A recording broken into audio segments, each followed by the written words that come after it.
The air at 2 a.m. in a forgotten slice of America doesn't smell like much. It's stale diesel, cold pavement, and the faint, sweet rot of a dumpster behind a closed-down diner. But tonight, it smelled wrong. The handler stood under the painful buzz of a 24-hour gas station's fluorescent lights, the pump nozzle locked in his hand, his eyes on the empty street.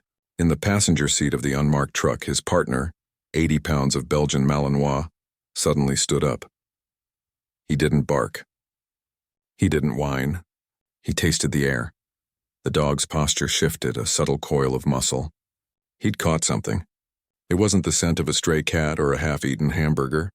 It was the copper and salt tang of pure adrenaline, the unmistakable chemical signature of human fear, sharp and piercing, cutting through the night. The handler saw it. He dropped the nozzle, letting it slam against the pump. His partner was never wrong. The handler didn't hesitate. He didn't check his gas, he didn't go inside to pay. He moved with an economy of motion that spoke of a life lived by a different set of rules. He opened the passenger door. "Show me," he said. The word was barely a vibration. The K9 was out of the truck in a blur, a dark shape against the asphalt. He didn't charge. He tracked. The dog's nails made faint tick-tick-tick sounds on the pavement as he bypassed the brightly lit street, pulling them toward the true darkness, the service alley that ran between a laundromat and a shuttered local bar. The alley was a canyon of brick and shadow, choked with metal dumpsters and slick with things best left unidentified. The handler followed, a ghost in the dog's wake. He walked with his weight on the balls of his feet, his head on a swivel. He was not a cop, he was not security. He was something else. He scanned for fire escapes, for second-story windows, for any place an attack could come from. He saw none. This was a channel, a kill box.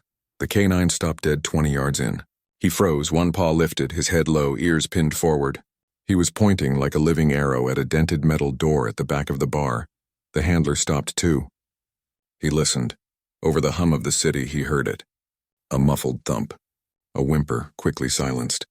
And then a voice, low and thick with aggression. "You think anyone can hear you? You think anyone's coming? Now give it to me."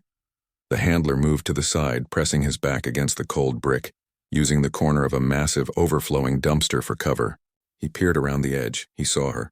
A girl, maybe 20, in the cheap polyester polo of a late-night diner. She was pinned against the wall, her face pale with terror. She was trying to hold onto her purse, but it was a losing fight. There were two of them. The first man was the talker. He had the girl by the wrist, using his body weight to hold her against the wall, his face unpleasantly close to hers. The second man was the muscle, dumber, standing back a few feet, blocking the only exit to the street. They were jittery, unprofessional, amateurs, and that made them dangerously unpredictable. The handler did the math. 2 targets. 1 innocent. 1 narrow corridor battlefield. He couldn't go in hard. They'd use the girl as a shield. He couldn't yell. It would panic them, and the man holding her might do something stupid and permanent. He needed to break their formation. He needed to split them. He scanned the ground. His eyes landed on a collection of trash near his feet. A pile of wet cardboard and a single, empty glass bottle of beer. Perfect. He looked at his K9. The dog was vibrating. A compressed spring of muscle. His eyes locked on the targets, waiting for the one word that would unleash him. The handler gave a silent downward palm signal. "Wait." He picked up the glass bottle, careful not to make a sound. He weighed it in his hand. He wasn't aiming at them. He was aiming past them. With a flick of his wrist, the handler sent the bottle sailing deep into the alley, 30 feet behind both men. It shattered against the far brick wall with a sound like a gunshot. Crash. It was the perfect third-man gambit. What the hell was that? The second man, the one blocking the exit, spun around instantly. "Go check it out," the first man yelled, his attention momentarily broken from the girl. The muscle jogged back, peering into the darkness, trying to see who else was there. He ran right past the dumpster. He ran right past the shadow that was waiting. "Now," the handler breathed. The K9 exploded from the darkness. He was not a dog. He was a projectile. He didn't go for the arm. He didn't bark. He launched, striking the man's legs from behind in a devastating low-angle tackle. The man's feet left the ground and he crashed face-first into the pavement with the sound of a sack of wet cement hitting the floor. He didn't get up. The first man, hearing his partner fall, spun around in confusion, his grip on the girl loosening. What? He never finished the word. The handler was already moving. He closed the 10 feet between them in 2 silent strides. The man saw the shadow coming, but it was too late. The handler's left hand struck the man's wrist, breaking his grip on the girl and sending a jolt of pain up his arm. His right hand struck the man's throat in a hard, precise jab. The man didn't yell. He just collapsed, his hands flying to his neck, making a desperate, choking sound. It was over in 3 seconds. The alley fell silent, save for the man gasping on the ground and the girl's quiet, terrified sobs. The handler stood for a second, a sentinel in the dark, ensuring no other threats were present. The K9 had returned to his side, panting lightly, his tail giving a single, satisfied wag. Job done, the handler turned to the girl. He picked up her purse from the ground and held it out to her. Are you the police? She whispered, her voice shaking. You're safe now, he said. He didn't wait for an answer. He didn't wait for thanks. He gave a quiet click of his tongue, and he and his partner melted back into the shadows, gone as quickly as they appeared, leaving 2 men in the alley and a story that would never be believed. The sound of the alley faded, replaced by the buzz of the gas station's lonely lights. The handler moved from the darkness back into the stark, fluorescent glare, his K9 at his heel. The dog's nails made no sound, a learned skill, but his presence was a compressed shadow. The girl was gone. The alley was just an alley again. Back at the truck, the pump nozzle was still hanging, swinging slightly from where he'd dropped it. The digital numbers on the pump read 1471R. The handler's first priority was not the gas. He opened the passenger door. The K9, the Malinois, looked up, his breathing calm, his eyes bright. Hup, the handler said, and the dog placed his front paws on the sill of the truck bed. The handler ran his hands, firm and practiced, down the dog's legs, checking the joints, feeling the pads of his paws for glass or abrasions. He ran his palms over the dog's ribs, checking for any sign of pain, any wince. There was none. The dog was clear. Only then did the handler reach for the 1-gallon water jug in the truck's cab. He poured water into a collapsible bowl, and the dog drank deep and steady. The handler watched not the dog, but the perimeter, the empty street, the sleeping town. He gave the K9 a hard, approving rub on the neck. It was the only praise necessary. The message was received, job done, good. He clicked the bowl flat, tossed it into the cab, and returned to the pump. He picked up the nozzle, locked it back in place, and finished filling the tank. The world had stopped for 3 minutes, a life had been altered, and now it was moving again. The thunk of the nozzle returning to its cradle was the only sound. He walked inside the convenience store. The clerk, a teenager half asleep, was scrolling on his phone and didn't look up. 20 on pump 4, the handler said. The clerk grunted, his thumb never stopping. The handler placed a damp $20 bill on the counter and walked out. He was a ghost. He was just another driver on just another road. He and his partner were gone in 60 seconds. The truck ate the miles. The 2-lane blacktop of the small town gave way to the wide, dark ribbon of the interstate. For 2 hours they drove in silence, the rhythm of the road a hypnotic hum. The K9 was no longer a weapon. He was curled up on the passenger seat, his head on his paws, asleep. His ability to switch off was as vital as his ability to switch on. He was at 0. The handler was at 2, his eyes constantly scanning, checking mirrors, noting the headlights of the few trucks that shared the road. He wasn't tired. He was just processing. The night was a long one. As the first, faint bruise of purple began to stain the eastern sky, he saw the sign, The Beacon, 24-hour diner. He pulled off the highway and into a vast, mostly empty parking lot. He didn't park near the entrance. He chose a spot at the far edge of the lot under a buzzing light, where his truck faced the diner's entrance and the highway exit. He shut off the engine. The silence was immediate. Watch, he said. The K9 lifted his head, instantly awake. He didn't get up, but his posture changed. He was on duty. The handler got out, locked the truck with a chirp, and walked toward the diner. The bell above the door chimed, a small, cheerful sound that felt wrong at this hour. The place smelled of stale coffee, industrial bacon, and floor cleaner. A waitress, a woman in her late 60s with kind, tired eyes and a name tag that read Flo, nodded at him. Just one? She asked. Just coffee, ma'am. Seat yourself, Hunjay. He took a booth. Not the one she gestured to, but one in the back corner, against the wall. It gave him a clear view of the entire room and the front door. There were 3 other patrons, 2 truckers at the counter arguing about fuel prices and a single woman in the opposite booth, writing furiously in a notebook. Flo brought the coffee. It was thick, black, and hot. Anything else? Just this. Thank you. When she left, the handler reached down to the rugged Pelican case he'd carried in. He placed it on the table. It wasn't a computer. It was a secure satellite terminal. He opened it and a small green light blinked on. He didn't connect to the diner's Wi-Fi. He connected to a network that wasn't on any public map. He sipped the coffee. It was terrible. He looked at the woman across the way. She looked up and their eyes met. She smiled, a quick, exhausted smile of solidarity for a fellow night owl. The handler just gave a short, curt nod and looked back at his screen. He wasn't here for connection. He typed in a code. The system verified. A new message was waiting. It wasn't from a person. It was an encrypted data packet from a server. He opened it. There was no text. No good job. No, here's your next assignment. It was just a set of coordinates, a single photo, and a name. The coordinates were for a patch of dense, unincorporated forest 300 miles north. The photo was of a man in his 50s, smiling at a company picnic, holding a paper plate. The name was one the handler had seen on the news 3 days ago.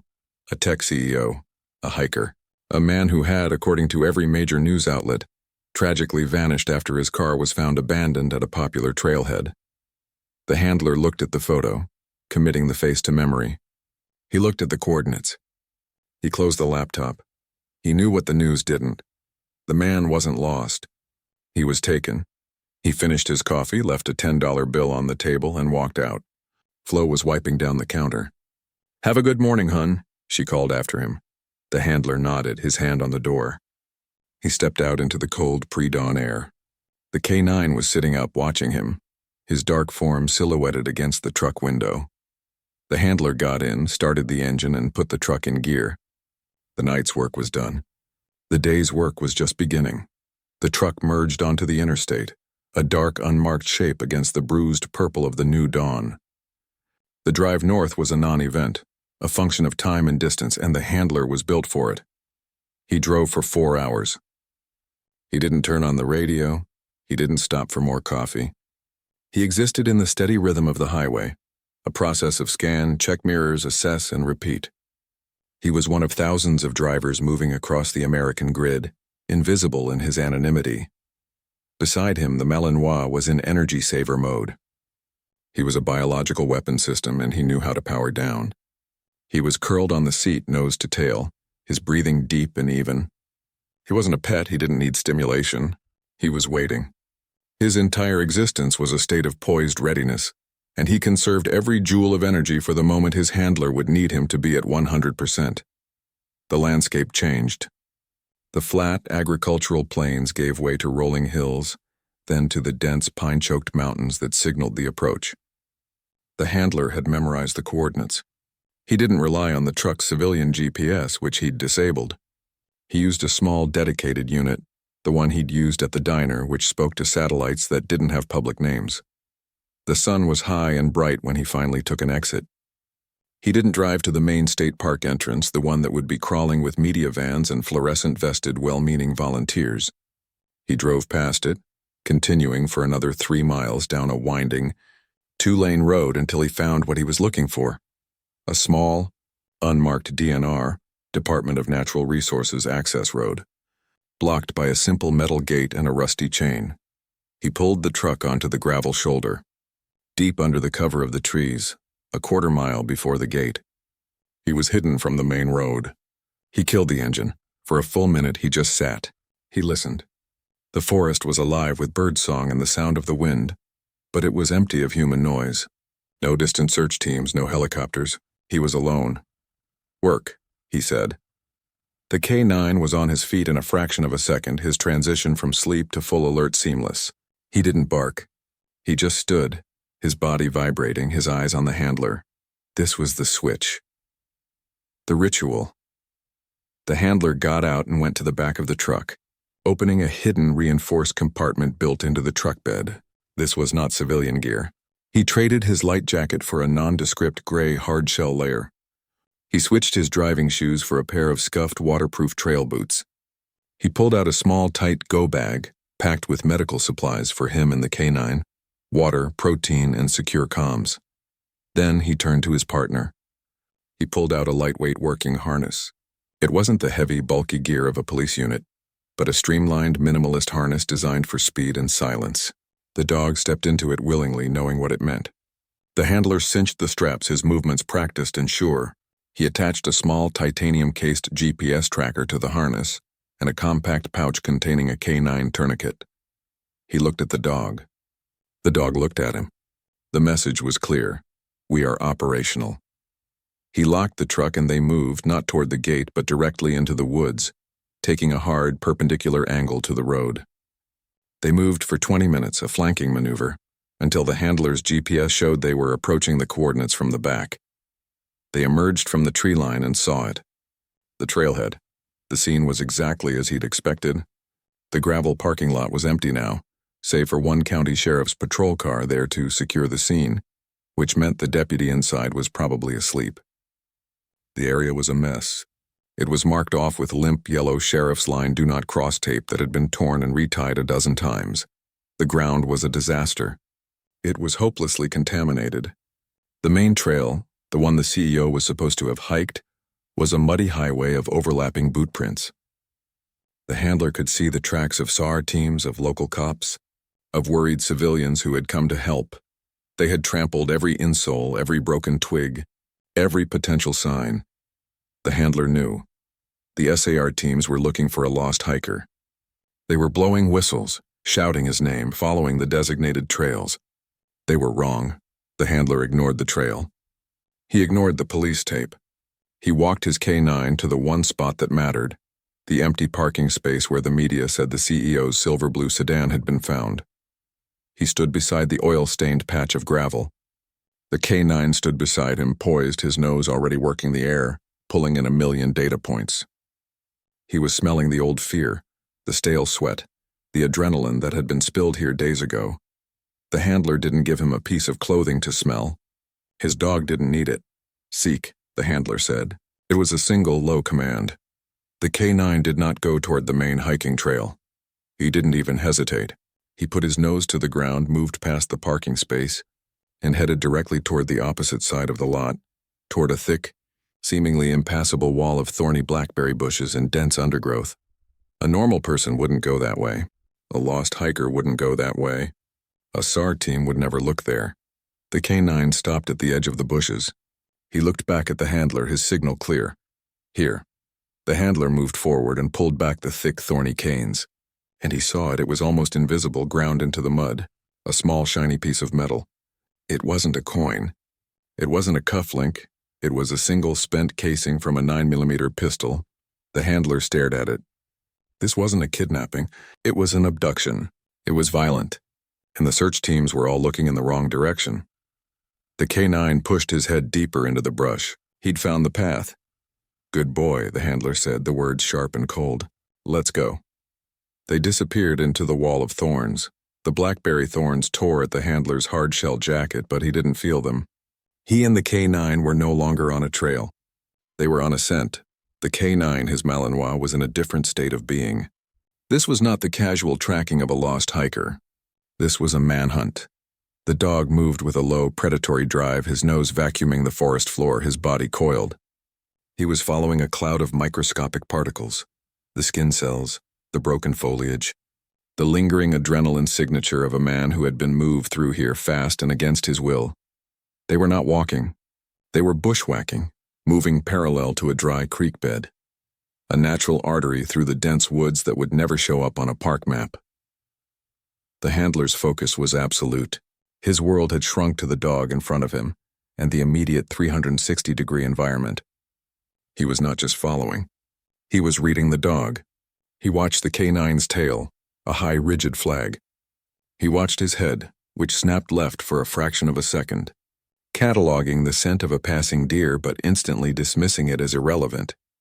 The dog was a living, breathing compass pointing not to north, but to fear. After 10 minutes of this, Moving at a fast, aggressive pace, the canine stopped. He didn't freeze. He indicated. He lifted his head from the ground and nosed at a low-hanging branch on a pine tree. The handler moved up. He saw nothing. He ran his gloved hand under the branch, feeling the rough bark. Then he found it. A single dark brown hair caught in the sap. He looked closer. He saw a tiny, almost invisible smear. He touched it. It was dry and flaked off on his glove. Blood. This confirmed the abduction. The CEO was injured. He was either fighting or being forced. The 9mm casing, the blood. This was not a missing person case. This was an extraction. Good, the handler whispered, his voice a cold puff of air. Seek. The word re-engaged the dog, who plunged forward, climbing a steep, muddy incline. The handler followed, his boots digging into the loose earth, his eyes scanning up. He was no longer just looking at the ground. He was looking for sniper lines, for lookout posts, for any place someone might be watching their back trail. He knew his enemy. These weren't amateurs. Amateurs left a mess at the parking lot. Professionals created a second clean trail. They had fired a shot, or simply shown the gun to gain control, then vanished where no one would think to look. They climbed for another 20 minutes, the air thinning, the forest growing quieter. The K9 was moving faster now. The scent was getting stronger, fresher. They were closing the gap, or at least getting closer to where their quarry had been. The K9 broke through a line of ferns and stopped dead, dropping into a low, silent crouch. The handler dropped with him, becoming part of the forest floor, his hand going to the dog's back, a silent stay. He peered through the foliage. They were at the edge of a clearing. It wasn't natural.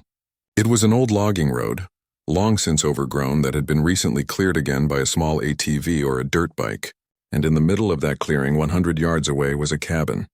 It was not a cabin in the charming vacation rental sense.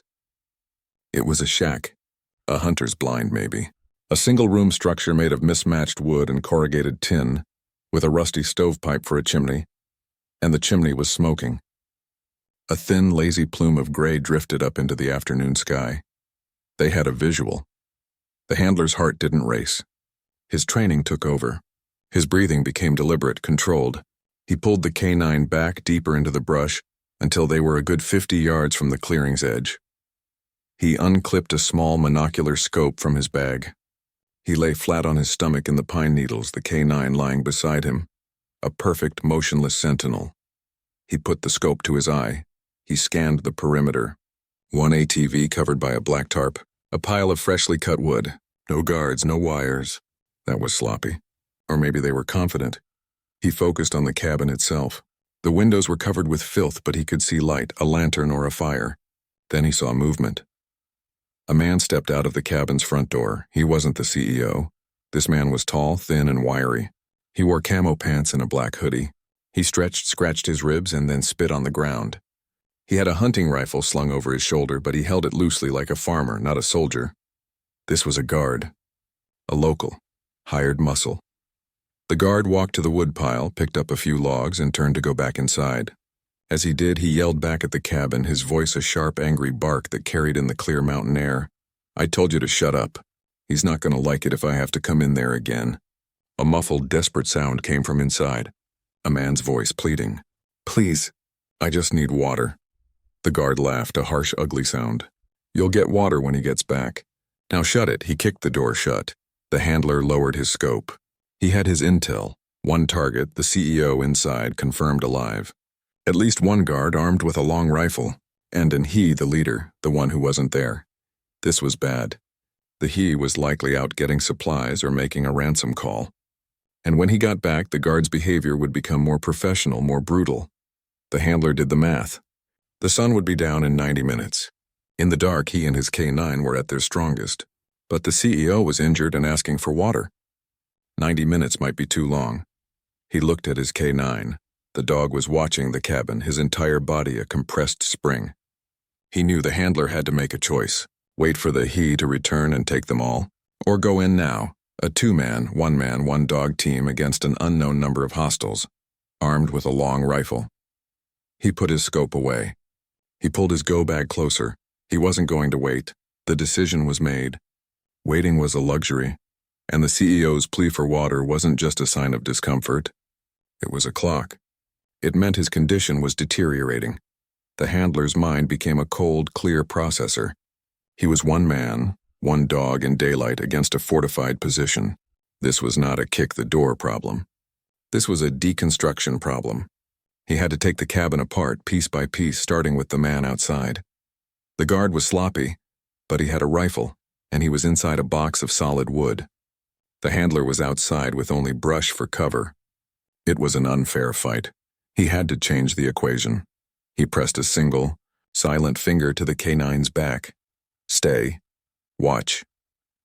The dog didn't move, but his muscles tensed, a perfect living statue of lethal obedience. He knew the watch command. He would not move, not make a sound, but his eyes would track the threat, and he would be ready to launch the second he was released. The handler slid backward, a foot at a time, until he was deep in the tree line. He began to move, a wide lateral circle. He was a ghost, his boots making no sound on the thick bed of pine needles. He didn't disturb a single branch. He moved through the forest the way water moves through sand, finding the path of least resistance. His goal was the cabin's blind spot. Every structure has one. He found it. The back wall where the chimney pipe was a solid wall of logs. No windows. It was the one place the guard inside couldn't see. He reached the back of the shack, pressing his body flat against the rough wood. He was so close he could smell the acrid smoke from the fire. He could hear movement. A chair scraping on a wood floor, the static of a small battery-powered radio, and he could hear the CEO. A low, persistent moan. This was the hard part. The handler was blind. He needed the guard outside the cabin. He needed to pull him into his own kill zone. He looked around. The wood pile, the tarp-covered ATV, he needed a lure. Not just a sound, but a sound that the guard would have to investigate. And investigate with his rifle down. He found it. A few yards from the cabin, half hidden by a bush, was a small portable generator, humming almost silently, probably powering a single light or that radio. A red 5-gallon plastic gas can sat next to it. This was the plan. The handler unhooked his water canteen. He moved to the generator. The guard's mistake, he was lazy. He was stealing power, and he had his back to the forest. The handler, quick and silent, unscrewed the cap on the gas can. He poured a small 2-foot trail of gasoline from the can, leading away from the generator and toward the ATV. It was a thin, dark line on the dirt. He took his canteen. He still had half a liter of water. He poured it all slowly and deliberately, directly onto the humming generator's hot exhaust manifold. The effect was instant. Whoosh. SSSSS. A massive cloud of steam exploded from the generator, accompanied by a loud hissing and spitting sound, exactly like a critical engine failure. Then the overloaded engine sputtered, choked, and died. Inside the cabin, the radio went silent. What the hell now? The guard's voice was pure, unfiltered rage. The handler was already gone, melting back into the shadows near the ATV, his K9 20 yards away, a coiled spring in the ferns. The cabin door flew open. Stupid piece of junk, the guard, hostile one, mumbled. He stormed out, his rifle held loosely in one hand, pointed at the ground. He was a man annoyed by a chore, not a man expecting a fight. He stomped over to the generator, kicking it. Damn it! He saw the water, the steam. He looked around, confused. And then, his eyes tracking the ground, saw the dark, wet line of gasoline leading directly to his prized ATV. No, no, no, he whispered. He thought it was leaking, that his generator had somehow spilled fuel on his ride. He dropped to one knee by the ATV. His rifle leaned against the tire, his full attention on the leak, his back completely exposed to the forest. The handler didn't give a verbal command. He didn't need to. He gave a single sharp 2-fingered chop in the air. It was the send signal. The canine had been watching the guard for 5 minutes. He exploded from the ferns. There was no bark. There was no warning. The guard didn't even have time to look up. All he heard was the sound of air being torn, apart as 80 pounds of focused muscle and fury hit him at 30 miles per hour. The canine was not a biter. He was a tackler. He was trained to use his body as a kinetic weapon. He struck the man square in the back, between the shoulder blades. The guard's head snapped forward and he was driven face first into the side of his own ATV. The sound was a sickening thud of bone against metal. The guard collapsed. Unconscious, not a single drop of blood shed by the dog. The entire event, from the generator to the takedown, had taken less than 15 seconds. The K9 didn't celebrate. He instantly went into a guard position, standing over the unconscious man, a low rumbling growl in his chest, his eyes scanning the cabin door. The handler emerged from the trees, moving with lethal purpose. He scooped up the guard's rifle. He checked the man's pulse, strong, but he was out cold. The handler used the man's own belt to secure his hands behind his back. One down. He moved to the cabin door. It was still ajar. He put his hand on the K9's head, a silent "with me." He pressed his back to the wall next to the open door. He was about to make entry. He listened. The CEO was no longer moaning. There was a new sound, a slow, steady, rhythmic click, click, click. It was a sound the handler knew instantly.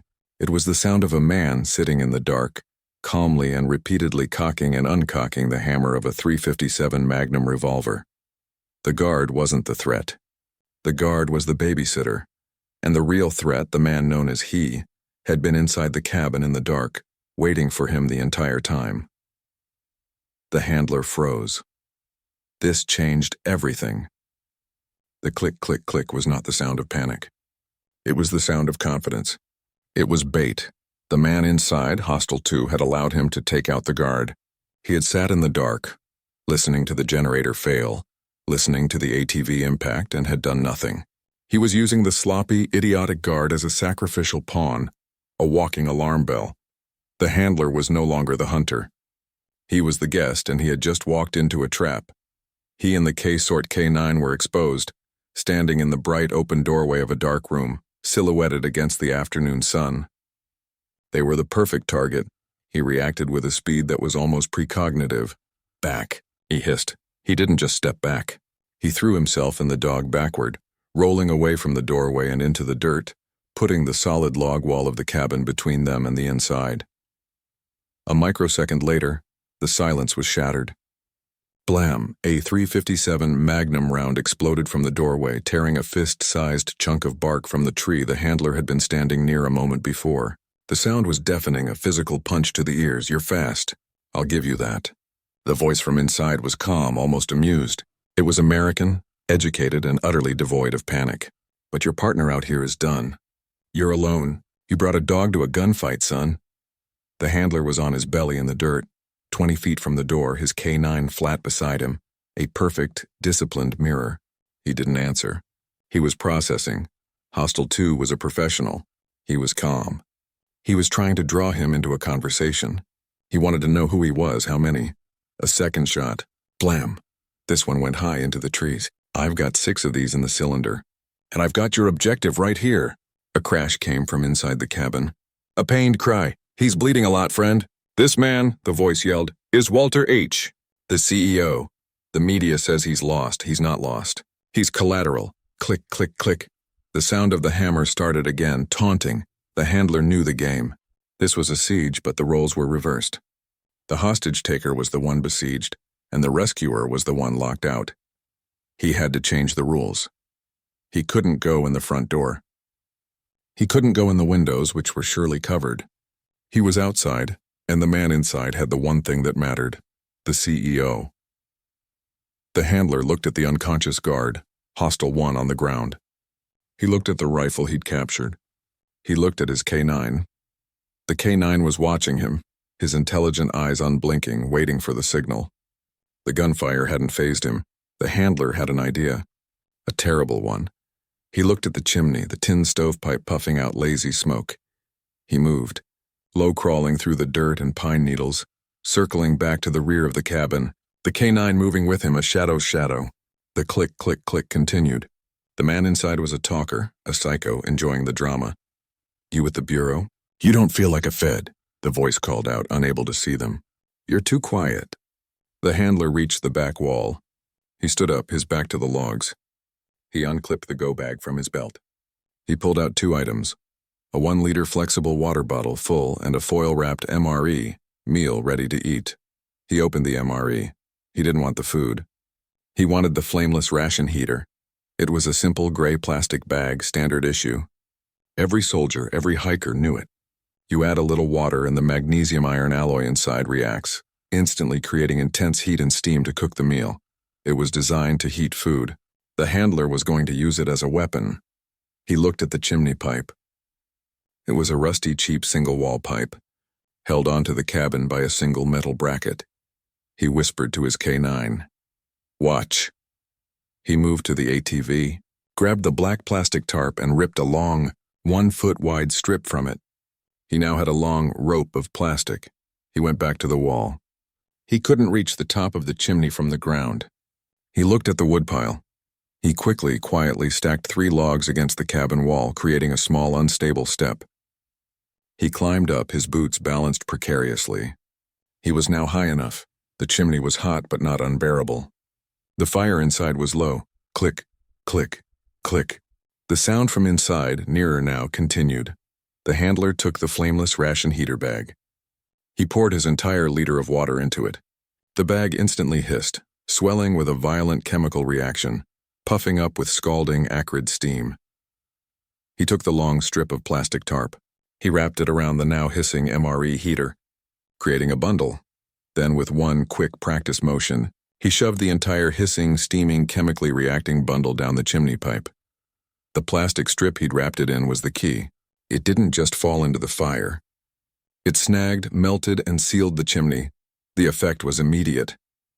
Inside the cabin, the click-click-click stopped. A new sound began. A cough. All the smoke from the wood stove with nowhere to go was now pouring directly into the one-room cabin. What? Cough. What the hell? Hostel 2's voice was no longer amused. The handler dropped to the ground. He ran, low and fast, back to the front of the cabin, the K9 right with him. "You think that's funny?" The voice choked. "Blam! A blind shot from a window. Cover your mouth!" Hostel 2 yelled. He was talking to the CEO. The handler was at the front door. He didn't go in. He waited. He held up 3 fingers to his K9, who was crouched by his side, ready. A violent, racking cough came from inside. Fine. We're coming out. Don't shoot! We're coming out!" The handler held up 2 fingers. The smoke was now thick and gray, billowing from the open door. A man stumbled out, one arm held high, the other dragging the CEO. The CEO was a dead weight, but alive. Hostel 2, the man in the dark, was a professional in a suit, now covered in soot, his eyes watering, his face a mask of rage. He was still holding his revolver. He hadn't surrendered. He was just changing the battlefield. "All right, hero," he choked. "It's just us now." The handler held up 1 finger, and then he gave the command. The handler didn't yell a command. He didn't need to. He simply released the potential energy he had been holding back. "Up," he said, the word a low, sharp command. The K9, his Malinois, rose from his crouch. He did not charge. He stalked. He moved out from the handler's side, stepping into the clearing with a terrifying, deliberate slowness. His head was low, his shoulders bunched, and a low, resonant growl emanated from his chest that was less a sound and more a physical vibration in the air. He was a black and tan nightmare, a clear and present threat, and he was not focused on the man holding the gun. He was focused on the hostage. This was a high-level psychological tactic. The dog was claiming the asset. His growl was not a threat. It was a promise. "That one is mine." Hostel 2, the professional, understood. He saw the shift. This wasn't a dumb animal. This was a trained weapon, and it was now an active variable in the equation. He pressed the muzzle of the .357 harder against the CEO's temple. "Call it off," he shouted, his voice losing its calm, amused edge, now strained with soot and rage. "I swear to God I will end him." "Call your dog off." The handler remained a ghost, a shadow hidden by the cabin's corner. His silence was his greatest weapon. He knew what the professional didn't. You don't talk to a man who has a hostage. You don't negotiate. You wait. "I'm not kidding." Hostel 2 screamed, his eyes darting between the K9, who was now 10 feet away, a coiled spring, and the tree line where he thought the handler was. This was the moment. The professional was at his breaking point. His attention split 3 ways: the hostage, the dog, and the hidden man. And that's when the third variable in the fight, the one everyone had discounted, did something. Walter H., The CEO was a man of numbers, of boardrooms and stock options. He was not a fighter. He was a piece of collateral, a pawn in a violent game he didn't understand. But he was also a survivor. Through his smoke-filled, watering eyes, he saw the dog. He saw the gun at his head, and he felt the professional's grip on his arm, a grip that was now his only anchor. He was bleeding, he was terrified, and he was out of time. He didn't do something heroic. He did something smart. He collapsed. He didn't faint. He simply gave up. He let all the strength, all the adrenaline, all the terror go. His knees buckled, and his 180 pounds of dead weight dropped straight toward the ground. For Hostile 2, it was a catastrophic failure of leverage. He had been using the CEO's own body to prop him up. Now the asset was a lead weight, pulling him down, breaking his stance, dragging his gun hand away from the target. He instinctively tried to haul the CEO back up. Get up, get up! It was the opening. The K9 didn't wait for a command. He was trained for this specific scenario. The second the hostage is no longer the primary shield, the dog engages. The Malinois launched. He was a blur. He didn't go for the gun hand, a novice's mistake that would get him shot. He went for the other arm, the one Hostile 2 was using to hold the CEO. His jaws. With 900 pounds of pressure clamped down on the man's bicep. The professional's scream was high and animalistic. It was a sound of pure, unadulterated pain. The 357 went off, a wild, panicked shot that went straight into the dirt. The handler was already moving. He burst from cover, a gray shape of pure kinetic violence. He was not a man. He was a solution to a problem. The professional saw him coming, tried to swing the gun back, his arm still in the dog's mouth, but he was off balance, his body screaming. His focus shattered. The handler didn't go for the gun. He went for the man. It wasn't a fight. It was a deconstruction. His first strike was a palm heel to the man's nose, a brutal, cartilage-breaking impact designed to blind and disorient. The man's head snapped back. His second move was to grab the revolver, not the grip but the cylinder, wrapping his gloved hand around it, preventing it from turning, making it impossible to fire. His third move was a knee strike to the man's hip, where the dog was not, breaking his foundation. The professional, the K9, and the handler all went down in a single, violent, tangled heap. The handler twisted, using the man's own weight against him, slamming him to the ground. The 357 was still in the man's hand, but the handler's grip on the cylinder was iron. Off, the handler commanded, his voice a guttural roar. The K9 instantly released his bite, his duty done. The handler, now in full control, drove his knee onto the professional's chest, pinning him. He used his free hand to deliver a single, precise, non-lethal strike to the man's carotid artery. The professional went limp. Neutralized. Silence fell, absolute and sudden. The only sounds were the handler's harsh, controlled breathing, the dog's excited panting, and the unconscious guard snoring from across the clearing. The handler kicked the revolver away. It skittered across the dirt. He didn't look at his partner. He didn't praise the dog. He scrambled, crab-crawling on his hands and knees to the one man who mattered. "Walter," he said, his voice for the first time, human. He rolled the CEO over. The man was pale, his breathing shallow, a dark spreading stain on his side where he'd been shot days earlier, but his eyes fluttered open. It's over?" Walter whispered. The handler put his fingers on the man's neck, checking his pulse. It was thready, but it was there. "It's over," the handler said. "Stay with me. You're going home."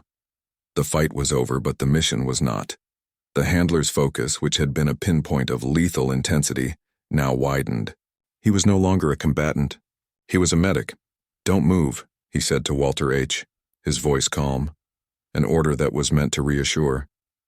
The CEO was shivering, a combination of blood loss, shock, and the cold mountain air. I think he broke my arm." "When I fell. It's okay. We'll check it. But first, the bleeding." The K9, panting lightly, his job done, stood guard over the two neutralized men. He was the overwatch, ensuring the threat stayed down. The handler pulled his go-bag to his side, his hands steady and sure, pulling out a medical kit. This was not a civilian first aid kit. It was a trauma kit. He produced a pair of shears and, with an unapologetic sorry, cut away the CEO's high-end flannel shirt, exposing the makeshift, Bloody bandage beneath. This was from 3 days ago. Walter whispered, his voice thin. He shot me when they took me. I know. The handler's hands were quick, assessing. The wound was on his side, a through and through that had been poorly packed. It was inflamed, angry, and leaking. He applied a fresh military-grade pressure dressing, wrapping it tight. This will hold you. We're getting you out. You called someone? The handler didn't answer.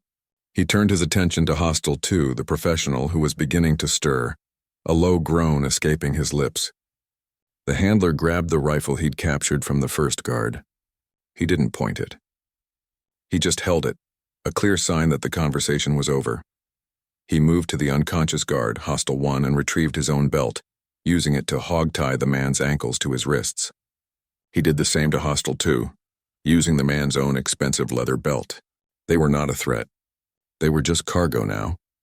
He returned to the CEO, who was watching him with a mixture of terror and awe. What about your dog? Walter asked, nodding at the Malinois. He saved me. The K9, hearing his work was done, walked over and, to Walter's surprise, gently nudged his hand with his wet nose. It was a check-in. He's a good boy, the handler said. It was the most emotion he'd shown. He pulled his canteen from his pack and poured a small amount of water into the collapsible bowl. The dog drank, his eyes never leaving his handler. Now, the handler said, the wait. He sat, not at ease, but in a controlled crouch, back against the cabin wall, the captured rifle across his lap. He was a sentinel. He and his partner were a two-man perimeter. For 20 minutes, silence reigned. The only sounds were the wind in the pines and the pained breathing of the CEO. Why? Walter finally asked. My company. It's not worth this. They didn't even ask for a ransom. Not really. They just held me. The handler looked at him, his eyes unreadable. They weren't after your money, Mr. H. They were after your work. What you were building. They were going to make you give it to them. The man I took down in here. He was a corporate extractor, not a kidnapper. Walter's face went pale. How did you know? That's not my department, the handler said. My department is you. A new sound entered the clearing. It started as a vibration in the chest, a rhythmic whump, whump, whump that was not the sound of a local news chopper or a police-issue bell. This was a deep, powerful rotor beat. The handler stood up. They're here. The K9 stood too, but did not bark. He looked to the sky. A massive matte black helicopter, a civilian model MH6, appeared over the tree line. It had no markings, no insignia. It was a ghost, just like the handler. It didn't land. It hovered, 20 feet above the clearing, its downdraft kicking up a hurricane of leaves and dirt. The handler shielded his face. A door slid open, and two men dressed in black tactical gear and flight helmets looked down. A rescue harness and a steel cable dropped, landing with a thud near the handler's feet. This is your ride, the handler yelled over the noise. He grabbed the harness and with practiced ease began securing it around the CEO's chest, careful of his wound in his arm. Wait, US Walter grabbed his arm. Are you coming? My mission was you, the handler shouted back. Your mission is to get on this bird. He clipped the CEO to the line and gave a thumbs up to the crewman above. In a second, Walter H. was airborne, lifted from the nightmare, a package being delivered to safety. The helicopter hovered for a moment. The crewman looked down at the handler, then at the two tied-up men. The handler just stared back, unblinking. The crewman understood. He gave a sharp nod, slid the door shut, and the black helicopter banked hard, disappearing over the trees as quickly as it had arrived. Silence once again descended. The handler looked at his K9, who was sitting patiently waiting for his next command. He reached down and gave the dog a hard, loving scratch behind the ears. Good boy, he said, pulling out his SAT terminal. Job done, he made one last call. A short, anonymous data burst to the local sheriff's office, giving them the coordinates to the cabin and a simple message. 2 suspects, armed, neutralized. Requires pickup. Your missing CEO is no longer missing. He didn't wait for a reply. He clipped the terminal to his belt, shouldered his go-bag, and looked at his partner. Let's go home. He and his dog didn't take the trail. They turned and simply, silently, melted back into the deep woods, as if they had never been there at all. Thank you for following this mission from start to finish. We've been through the dark alleys, the treacherous trails, and the tense standoffs. You've seen how this team works, where the bond between man and K9 is the only thing that matters.